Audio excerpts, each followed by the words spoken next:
This is an interesting light. Nè, lấy ra được luôn nè. Này nhiêu hả? Cái đầu này đẹp nè. Ê, có 38 đồng à. Very bright head. Just set this to blinding white and throw in some zoom. That would be fun. Ủa, có bát đây nè. Ủa, bát giả. Mày tặng mẹ bát này. It's a prop iPad. They exist, okay? They won't leave an actual iPad like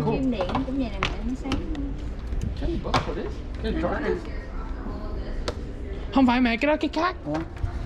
Nè, Nghe đây nè, nghe đây nè. Dây của nó nè. Ồ dây, đúng rồi cái đó. What's this? Water charging? It's not water. Wait, wireless. You put your phone on the gray. Dude, put your phone on the gray. Oh. Wait, they already... Oof. So how do... I need to take a look at this. Okay, where do you find this? Doesn't say on this. Wireless charging stand. Just take a picture of it. I Water think charging stand. Wireless? it is wireless. Just trust. You can ask them if you want. A very interesting spot for an office.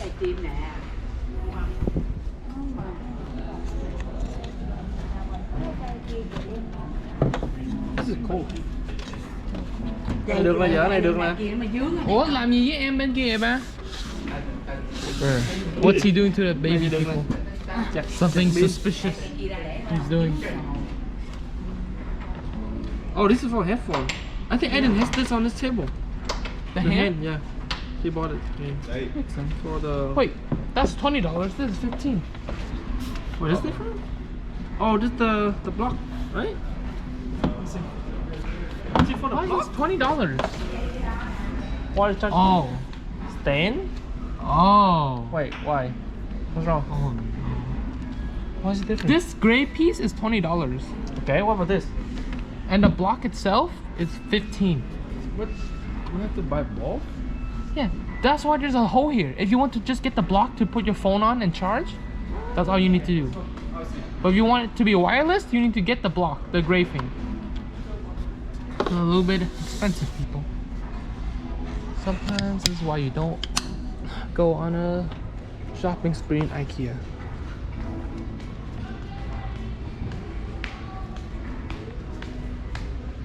Oh. The gaming setup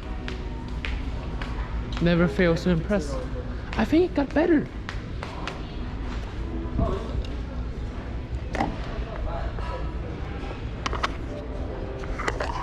Whoa.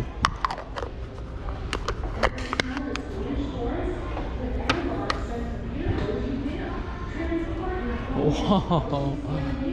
What the heck? Yo. This is even better. They improved it again. The ultimate. This is cool. What happened to the keyboard? This poor thing. It's mechanical, but.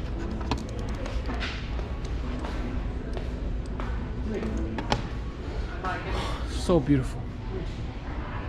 Huh?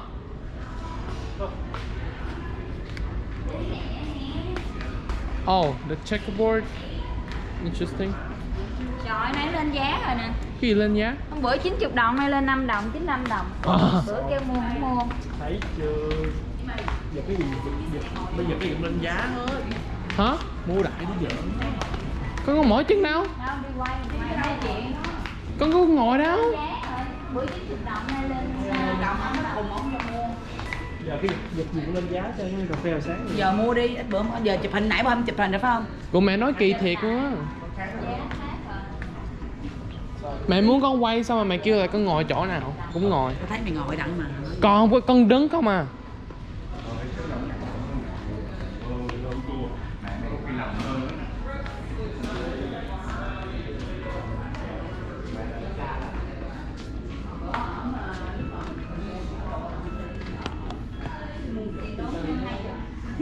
Từ mua không mà bữa không mua thì chở đi chung với xe mua rồi.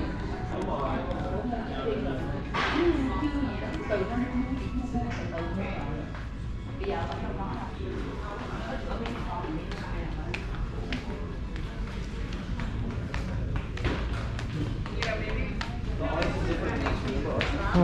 a little bit sad, but this is why I don't like to go shopping. It's too much conflict. Khỏi nói, nãy giờ nói bú xua rồi, về có lục nhạc vô thôi à. Khỏi nói. Chứ nãy giờ nói mẹ kêu con nói bỏ vô nhiều. Bỏ vô nhiều nhưng mà nãy giờ nè nói chuyện ồn ào lắm hết trơn rồi. Chửi lộn tài le tùm lum rồi. Tao nói mày la làng rồi giờ bỏ vô đó cái gì nữa. Lát về lòng nhạc vô thôi. Để cắt cái khúc đó ra.